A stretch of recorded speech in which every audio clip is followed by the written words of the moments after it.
India has seen some really interesting times in its neighborhood. It has seen an election take place in Myanmar, it's seen an election take place in Bangladesh. However, what's interesting about these elections is that they have come after a period of political instability.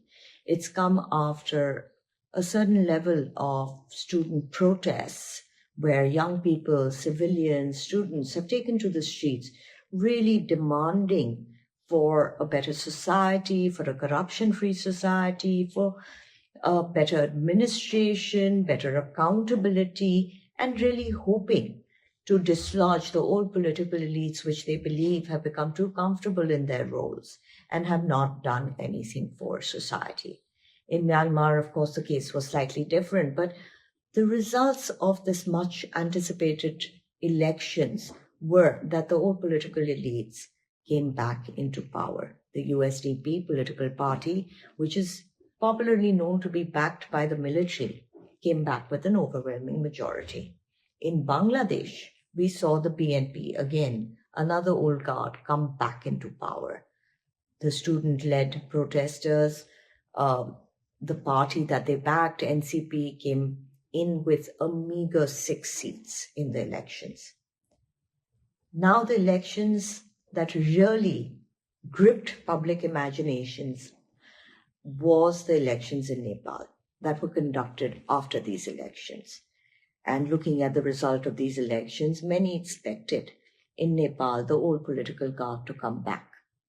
However, the very popular mayor of Kathmandu Valley, Balen Shah, contested these elections and partnered with RSP.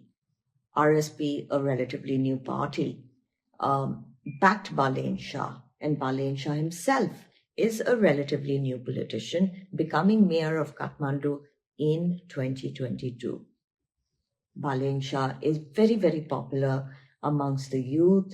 He really is someone who is seen as a new generation of politicians. He is known for taking to task administrators, officials who are not doing their job, using social media to the best of its abilities, and is considered a very forthright speaker. The elections in Nepal also came after a period of relative instability. It came after a period of protests, which were popularly called the Gen Z protests, against the old dispensation.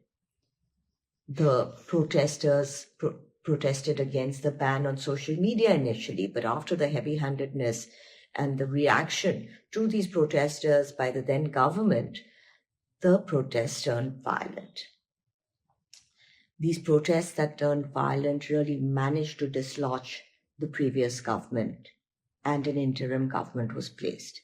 The interim government, headed by the very well-liked former Justice Sushila Karki, managed to deliver on its promises by conducting free and fair elections within the given time frame. These free and fair elections were held across Nepal, but these elections were unlike the elections in Bangladesh, unlike the elections in Myanmar. They were completely peaceful. Many expected the old political guard with their cadre strength, with their experience to come back into power, but the results were shocking. Balen Shah managed to defeat the former Prime Minister Oli in his own constituency. The results that were announced last week saw the rise of Balen Shah with an overwhelming majority. While these elections have been conducted successfully and to the jubilation of the youth protesters, a new party, a new face has come to the forefront. The road ahead is not going to be easy, and I'm sure that Balen Shah knows this as well. He will have to deliver on his promises of cleaning the country up with his anti-corruption promises, by making the administration more efficient, by making sure that officials are doing their job, by making Nepal a corruption-free country. A tough task ahead. But more importantly, he will also have to take a decision on the Gauri Bahadur Karki Commission report.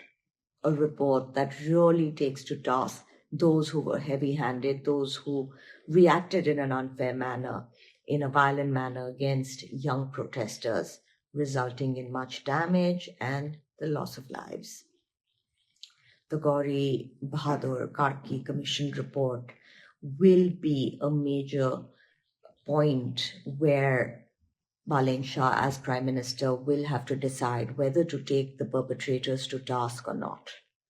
If he takes the perpetrators to task, will he manage political stability? Will he manage the rule of law? Will he ensure that there is no instability in the country? Because one must remember that these political leaders have their own loyalists. They do have certain amount of popularity on ground, and they do have cadre strength. If he decides to pursue legal options against the perpetrators, he must ensure political stability. He must ensure the rule of law. Balen Shah, in his manifesto, unlike his opponent, the former Prime Minister Oli, also removed the mention of China-backed industrial park, which was linked to China's BRI. He did not mention it in his manifesto or in his speeches. This also is a highly speculated move and must be watched closely, and is being watched closely by watchers of India's neighborhood. What does this mean? Not just for Nepal, but what does it mean for India? Eventually, Balen Shah has a really tough task ahead of him, because he has also promised a 7% economic growth rate, and he has the big problem of 20% unemployment in the country between the ages of 15 years and 24 years of age. There are very, very high expectations of Balen Shah. Balen Shah will have to prove his mettle. I am sure that the people of Nepal have put their faith in the candidate that they believe is able to deliver his promises.